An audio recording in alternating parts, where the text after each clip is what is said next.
تجھ پر عذاب آنے والا ہے۔ یا اللہ، میں نے تو ساری نماز پڑھی، قرآن پڑھے اور روزے رکھے۔ ایک چھوٹے سے گاؤں میں ایک غریب عورت رہتی تھی۔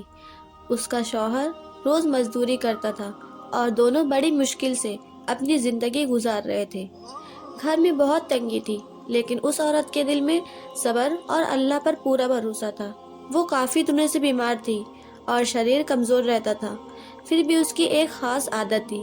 وہ ایک بھی نماز کبھی نہیں چھوڑتی تھی، چاہے طبیعت کیسی بھی ہو۔ وہ اللہ کے سامنے سجدہ ضرور کرتی تھی۔ جب شعبان کا مہینہ آیا تو وہ اور زیادہ عبادت کرنے لگی اور 15 دنوں میں پورا قرآن مکمل کرتی تھی۔ شب بارات کی رات وہ نفل نماز پڑھ رہی تھی اور قرآن شریف کی تلاوت کر رہی تھی۔ اس کا شوہر تھک کر سو گیا تھا۔ تلاوت کے دوران ہی بنا کسی شور سے تکلیف کے اس عورت کا انتقال ہو گیا۔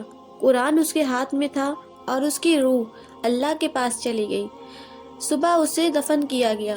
قبر میں 2 فرشتے آئے اور انہوں نے سوال کیا، تیرا رب کون ہے؟ تیرا دین کیا ہے؟ تیرے نبی کون ہے؟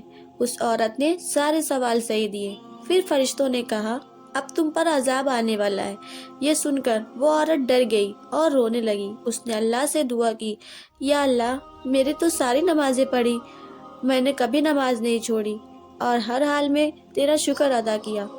تبھی قبر میں نور پھیل گیا اور ایک فرشتہ اترا جس نے کہا کہ یہ عورت عذاب سے محفوظ ہے اور جنتی ہے۔